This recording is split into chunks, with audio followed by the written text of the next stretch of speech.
This video is going to be an impromptu look at a couple of the elements of the Ravens offense, Todd Monken's attack against the Seahawks in week 9. Of course, it's easy to look at the game and say, well, everything worked. We had over 500 yards of total offense. And I think to some extent that is true.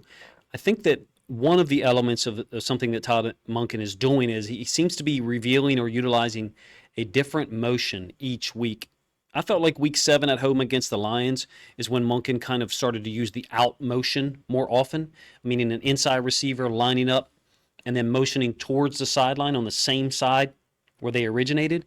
This is going to be a look at the first play I'm going to try to show you, which is Andrews' 9-yard catch on the third possession. It's a 9-yard catch against man. I think Brooks makes a great play on it, but you can see his motion. I call it a short motion because it's coming from the right-hand side of the field, and he doesn't get all the way across to the left-hand side of the field. Puts the defense in conflict. I'm going to show you how he's packaged it together with at least one other play that ended up hitting really big, the 60-yard run, by Keaton Mitchell in the fourth quarter. I also want to talk about when Monken reveals certain plays. This is third possession, midfield, and you got a flex formation with Andrews motioning down, Lamar hitting him late. Really cleared out all of that space for Andrews to run onto. Almost an impossible cover for Brooks, and I think Brooks did a really nice job of preventing the first down there, to be honest with you, only allowing Andrews to get a 9-yard gain. I do like the fake draw element of it here. You can see it kind of pulls Bobby Wagner down and then opens up a little bit more space for Lamar to bring the ball over to between the left hash and the top of the numbers to Andrews, who beat the coverage. 2 possessions later, Andrews from the top of the field. Short motion. Now he's not moving, running when the ball is snapped, so it is slightly different. This is Zay Flowers' only catch, an 11-yard gain on the 5th possession, like I said, before Gus punched it in, I think on the very next play. What I like here, or what I'm interested in, is I'm going to go back in each game and look at the motion.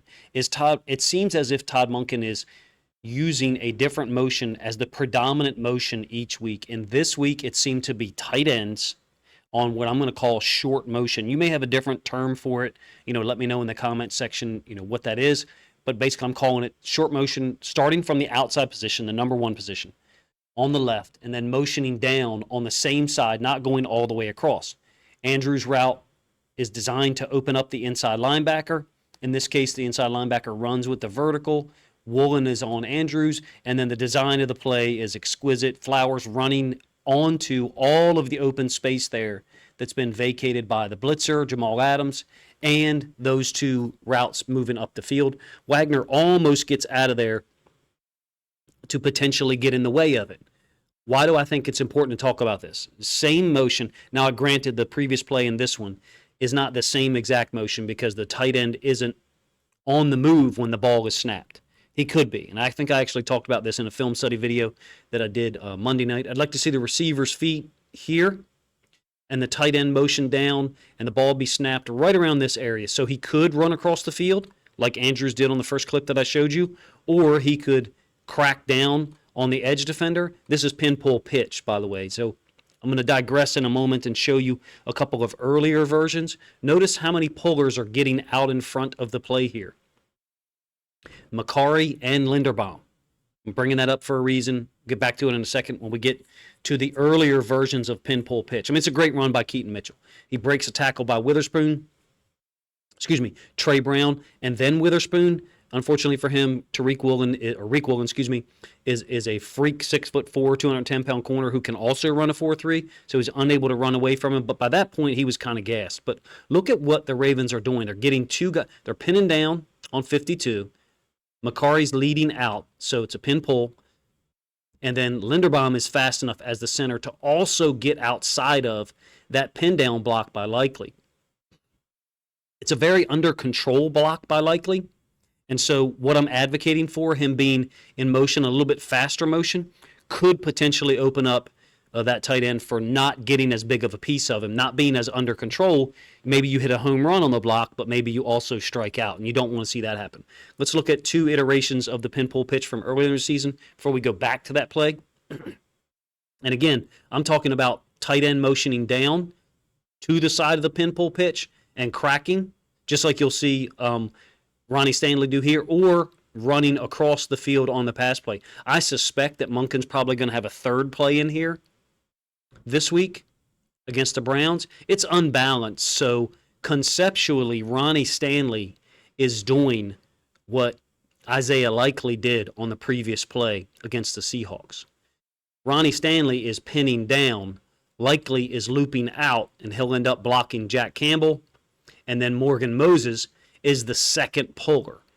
Conceptually, what we're talking about is pin down block, crack block, some people call it, and then two pullers getting outside of that block. One more iteration of it from earlier in the year. So if you guys don't have a great understanding of the concept, hopefully I can give you a little bit more than you have. If you think I'm missing elements, let me know. This time Andrews is the pin down block, and again, Likely and Moses are the pullers.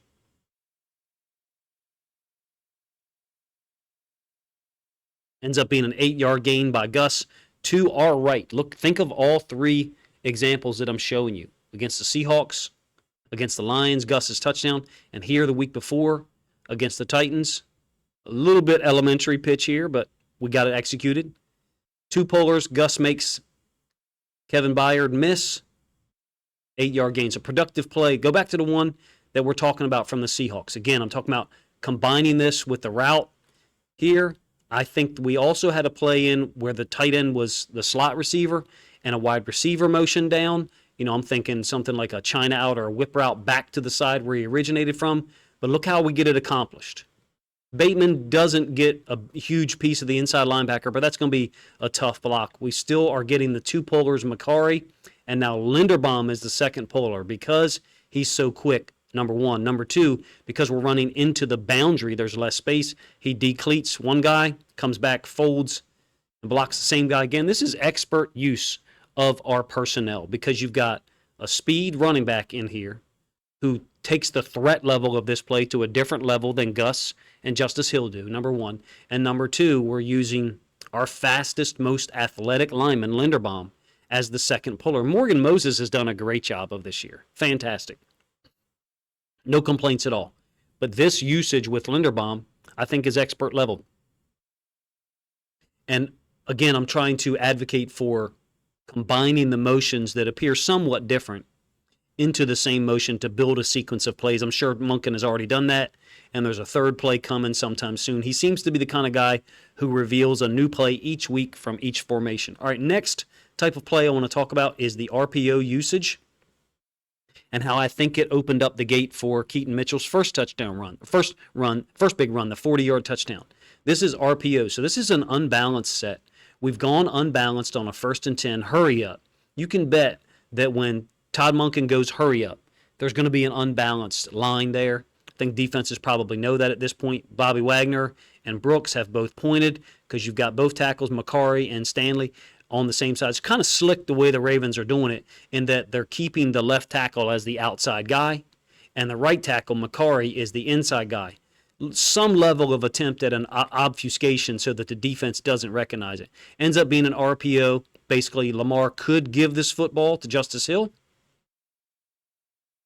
but he determines that the edge defender doesn't widen up with Andrews, so he likes his chances over here. It's a 3-on-3 out in space. Diggs is able to get there, and then the edge defender who being red, limit Andrews for a 5-yard gain. I still like the usage of our personnel and how Andrews is the guy slipping out there as the unbalanced tight end on the backside. So an RPO from the week before against the Lions. If you recall, first possession, 2nd and 8. Where is the RPO? To our right in terms of Lamar throwing and Lamar keeping. Well, he's a right-handed quarterback. That makes sense, right? On some level, I want to go back and look at what we have labeled as RPOs in the database and see how many of them have the option for Lamar to run or pass to our right, his right-hand side. If you look at the sequence of plays I'm showing you, there is a time where we become a right-handed football team in each game. In this game that I'm showing you here, one play of against the Lions, it was the 4th possession. If you recall, we had thrown the ball all over them most of the first 3 possessions. The 4th possession, we came out, ran the ball 5 out of 6 plays. All 6 of those plays went to our right. We used to be a right-handed football team in 2019, and it appears to me as if Todd Monken is a guy who once or twice a game will go back to being a right-handed football team, but he won't utilize that mindset, that framework, that structure of play calling right versus left throughout the whole game. It makes me almost wonder if he's got two different play call sheets, and one of them he goes to at a time and place of his choosing. This is Keaton Mitchell's 40-yard touchdown run. We got an RPO set up here to the top side. Aguilar is blocking number 2. Bateman's blocking number 1. They can block downfield because Zay is behind the line of scrimmage. As it stands, Lamar gives it to Keaton Mitchell, 40-yard touchdown run. Great use of our personnel. What have we done here? Well, it's a 2-safety alignment. Additionally, the backside inside linebacker, we don't have to worry about. I wonder if that's the reason why Macari is blocking the backside tackle, because there is no backside inside linebacker for him to work up to. Bobby Wagner has apexed out. This also goes back to a point that I've made maybe 3 or 4 weeks ago. I can't prove this, guys, with any level of anything I can quantify. I believe Todd Monken wants to force the boundary side safety to walk down to the boundary. And he's got a lot of plays, for example, this one, an RPO with a run, not necessarily to the boundary because the ball's in the middle of the field, with a run to the backside of the formation, our offense's left, and the potential for Lamar to throw it again to our right or keep it. This week against the Cleveland Browns, it'll be real interesting for me to see how many RPOs we use, what type of RPOs we use. Even dating back to 2021, we utilized RPOs against this Browns team effectively. Different defensive coordinator, don't get me wrong, but with all of the concepts that Monken is using, I feel like the RPO is one that he only reveals against certain opponents and at certain times. You can see that Macari is blocking the backside D end because there's no inside linebacker for him to release up to. Let's say the inside linebacker is a B-gap defender whose feet will be there on the hash. Macari might inside release to go get him and block for the dive. When you have an option play, you're blocking for the give. That's what you block for. In this case, there's no inside linebacker to go get, so he's just going to deal with the defensive end. And the combination, just look at the numbers.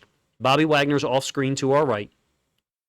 This defensive end is it's a lock call, or what we would call a lock call on the backside. So once the play develops and it's a give to Mitchell, you've got 4 lead blockers, and I don't think Ronnie Stanley's doing a good job here at all. And then Mitchell is the 5th guy with the football. 1, 2, 3, 4. Remember what I said at the beginning of this formation from the All-22 view. What does Todd Monken want to force you to do? Drop the boundary side safety down. The Seahawks haven't done this. Therefore, it ends up being 5-on-4. Jamal Adams is way out of position. If you had dropped him down to the boundary side, hook to curl area, yeah, it limits your coverage paradigm from a Seahawks perspective. But I think it puts you in better position to defend some of the stuff that Todd Monken wants to do. I'll be honest with you up front. I don't think I have a 100% grasp on everything that this guy does, because he seems to be a guy who wants to change the questions each week. I'm not going to do this glowing offensive review of our offense, because the weeks when I have done that, we've stunk it up the next week on some level. So let me know what you guys think of the video covering our short tight end motion and how Monken revealed that in Week 9 against the Seahawks and hadn't used it a ton prior to that. I think 2 iterations of the pinpole pitch where there was only 2 receivers to the right-hand side. Generally, you're talking about bunch A, like the touchdown run that Gus had against the Lions, an unbalanced bunch right A, or like the bunch right A against the Titans I showed you where he made Kevin Byard miss on an 8-yard run.